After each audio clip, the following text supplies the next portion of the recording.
श्री सनत कुमार बोले, हे व्यास जी, श्री कृष्ण से इतना कहकर भगवान शंकर ब्रह्मा तथा विष्णु जी को संबोधित करके आदर पूर्वक क्लेश नाशक वचन पुनः कहने लगे। शिव जी बोले, हे विष्णु, हे ब्रह्मन, आप दोनों मेरी बात सुनिए। देवताओं को भय रहित करने के लिए शीघ्र ही आप दोनों कैलाश पर्वत पर जाएं, जहां मेरे पूर्ण रूप रुद्र का निवास है। मैंने ही देवताओं का कार्य करने के लिए पृथक रूप को धारण किया है। हे हरे, परिपूर्णतम एवं भक्त पराधीन मुझ प्रभु का ही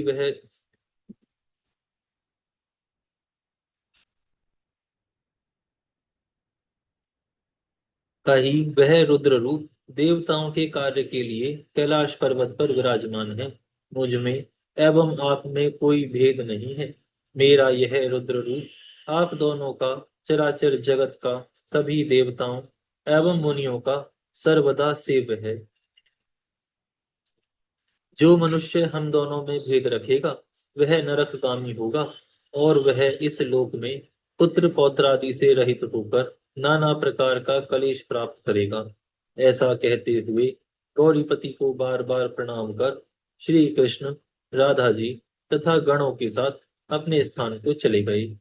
हे व्यास जी, इसी प्रकार वे ब्रह्मा तथा विष्णु जी भी संदेह रहित ही शिव जी को बार बार प्रणाम कर आनंद के साथ शीघ्र वैकुंठ चले गए। वे ब्रह्मा तथा विष्णु जी वहां आकर सारा वृतांत देवताओं से कहकर तथा उन्हें साथ लेकर कैलाश पर्वत पर गए। तीनों की रक्षा करने के लिए सगुण रूप से शरीर धारण किए हुए देवाधिपति पार्वती वल्लभ महेश्वर प्रभु को वहां देखकर सभी देवताओं ने पूर्व की भांति हाथ जोड़कर विनय से युक्त होकर सिर झुकाकर गद गद वाणी से भक्ति पूर्वक उनकी स्तुति करना आरंभ किया। देवता बोले, हे देव देव, हे महादेव, हे गिरिजानाथ, हे प्रभु शंकर, हम सभी देवता आपकी शरण में आए हैं। भय से व्याकुल देवताओं की रक्षा कीजिए। देवताओं को कष्ट देने वाले दैत्यराज शंखचूड़ का वध कीजिए। उसने देवताओं को व्याकुल कर दिया है और युद्ध में पराजित कर दिया है। उसने देवताओं के समस्त अधिकार छीन लिए हैं, जिससे वे लोग मनुष्यों की भांति पृथ्वी पर भटक रहे हैं।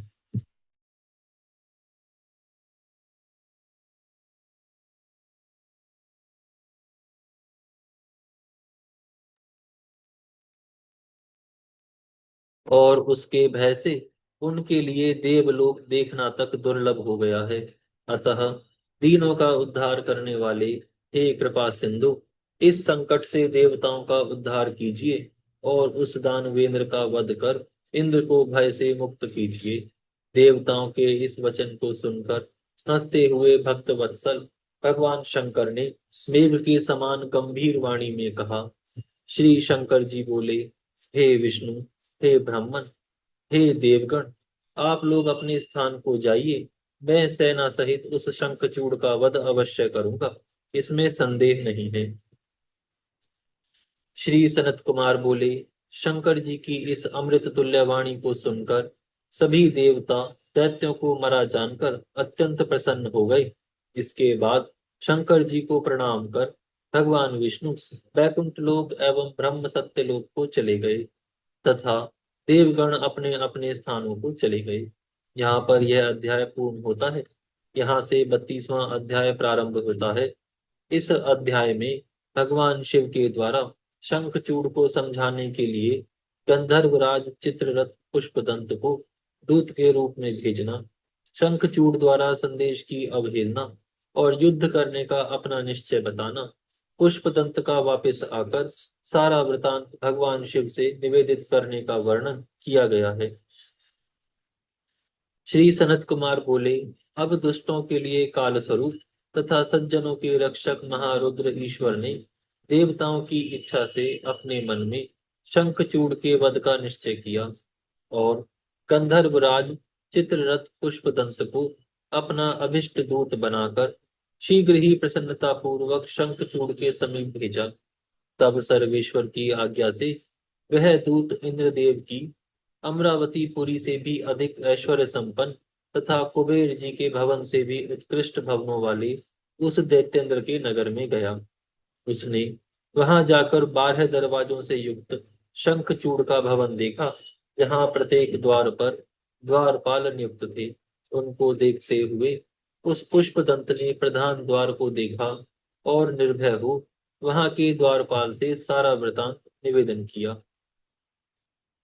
तब अत्यंत सुंदर, रम्य, विस्तृत तथा भली भांति अलंकृत उस द्वार को पार करके वह प्रसन्नता पूर्वक भीतर गया। वहां जाकर उसने वीरों के मंडल में विराजमान तथा रत्न सिंहासन पर बैठे हुए उस दानवाधिपति शंखचूड़ को देखा। उस समय वह 3 करोड़ दैत्यराजों से घिरा हुआ था तथा वे उसकी सेवा कर रहे थे, और अन्य 100 करोड़ दानव हाथों में शस्त्र लेकर उसके चारों ओर पहरा दे रहे थे। इस प्रकार उसे देखकर पुष्पदंत को बड़ा आश्चर्य हुआ, और उसने भगवान शंकर के द्वारा कहे गए युद्ध का संदेश इस प्रकार कहा। पुष्पदंत बोले, हे राजेंद्र, मैं शिव जी का पुष्पदंत नामक दूत हूँ। हे प्रभु, शंकर जी ने जो संदेश भेजा है उसे श्रवण कीजिए। मैं आपसे कह रहा हूँ। शिव जी बोले, तुम सज्जन देवताओं का राज्य तथा उनका अधिकार इस समय लौटा दो, अन्यथा मुझे अपना शत्रु समझकर मेरे साथ युद्ध करो। मैं सज्जनों का रक्षक हूँ और देवता लोग मेरी शरण में आए हैं। अतः मैं महारुद्र क्रुद्ध होने पर निसंदेह तुम्हारा वध करूंगा। मैं हर हूँ। मैंने सभी देवताओं को अभय दान दिया है। मैं शरणागत वत्सल हूँ और दुष्टों को दंड देने वाला हूँ। हे दानवेंद्र, तुम राज्य लौटाओगे अथवा युद्ध करोगे? विचार करके इन दोनों में एक तात्विक बात बताओ। पुष्पदंत बोला, हे दैत्यराज, भगवान शंकर ने मुझसे जो कुछ कहा है उसे मैंने तत्ववत आपसे निवेदन किया। शंकर जी का वचन कभी झूठ होने वाला नहीं है। अब मैं शीघ्र ही अपने स्वामी सदाशिव के पास जाना चाहता हूँ। मैं जाकर शंभु से क्या कहूंगा, इसे मुझको आप बता दो। श्री सनत कुमार बोले, इस प्रकार श्रेष्ठ स्वामी वाले शिवदूत पुष्पदंत की बात सुनकर वह दानवेंद्र हंसकर उससे उनसे कहने लगा। शंखचूड़ बोला, मैं देवताओं का राज्य नहीं दूंगा। यह पृथ्वी वीर भोग्य है। हे रुद्र, देवताओं के पक्ष में रहने वाले तुमसे मैं युद्ध करूंगा। जिस राजा के ऊपर शत्रु की चढ़ाई हो जाती है वह भुवन में अधम वीर होता है। अतः हे रुद्र, मैं निश्चित रूप से पहले तुम्हारे ऊपर चढ़ाई करूंगा। हे दूत, तुम जाओ और मेरा यह वचन रुद्र से कह दो कि मैं वीर यात्रा के विचार से प्रातःकाल आऊंगा। शंखचूड़ का यह वचन सुनकर उन शिवदूत ने हंस करके गर्वयुक्त उस दानवेंद्र से कहा। पुष्पदंत बोले, हे राजेंद्र, आप शिव जी के अन्य गणों के सामने भी नहीं ठहर सकते, तब शिव जी के सम्मुख कैसे खड़े हो सकते हो? अतः तुम्हें उचित यही है कि देवताओं का समस्त अधिकार उन्हें प्रदान कर दो, और यदि जीवित रहना चाहते हो तो शीघ्र ही पाताल में चले जाओ। हे दानव श्रेष्ठ, आप शंकर जी को सामान्य देवता मत समझो। शंकर जी सभी ईश्वरों के ईश्वर तथा परमात्मा हैं। हे दैत्येंद्र, प्रजापतियों के सहित इंद्र आदि समस्त देवता, सिद्ध, मुनिगण तथा नागराज सभी सर्वदा उनकी आज्ञा में रहते हैं। वे विष्णु जी तथा ब्रह्मा जी के स्वामी हैं, और वे सगुण होकर भी निर्गुण हैं। जिनके भ्रकटी को टेढ़ा करने मात्र से सभी का प्रलय हो जाता है, भगवान शिव का यह पूर्ण रूप लोक संहार कारक है। वे सज्जनों के रक्षक, दुष्टों के हंता, निर्विकार तथा पर से भी परे हैं। वे महेश्वर, ब्रह्म तथा विष्णु जी के भी अधिपति हैं। हे दानव श्रेष्ठ, उनकी आज्ञा की अवहेलना नहीं करनी चाहिए। हे राजेंद्र, बहुत कहने से क्या लाभ। तुम मन से विचार करके रुद्र को महेशान तथा चिदात्मक पर ब्रह्म जानो। अतः तुम देवताओं का राज्य तथा संपूर्ण अधिकार लौटा दो। हे तात, ऐसा करने से तुम्हारा कल्याण होगा, अन्यथा भय होगा। श्री सनत कुमार बोले, दूत की इस प्रकार की बात सुनकर प्रतापी दानवेंद्र शंखचूड़ भवित भवितव्य से मोहित होकर उस शिवदूत से कहने लगे। शंखचूड़ बोला, हे दूत, मैं यह सत्य कहता हूँ कि शिव जी के बिना युद्ध के स्वयं ना तो देवताओं का राज्य दूंगा और न तो अधिकार ही दूंगा। इस संपूर्ण चराचर जगत को काल के अधीन जानना चाहिए। काल से ही सब कुछ उत्पन्न होता है तथा काल से ही विनष्ट भी हो जाता है। तुम रुद्र शंकर के पास जाओ और यथार्थ रूप से मेरे द्वारा कही गई बात कह दो। जैसा उचित हो वैसा करें। तुम सब बहुत बातें मत करो।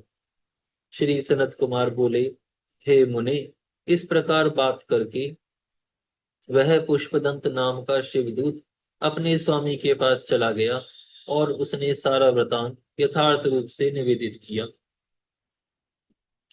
आज हम यहाँ विराम करते हैं। यह अध्याय यहाँ पूर्ण होता है। अब हम कल से प्रारंभ करेंगे।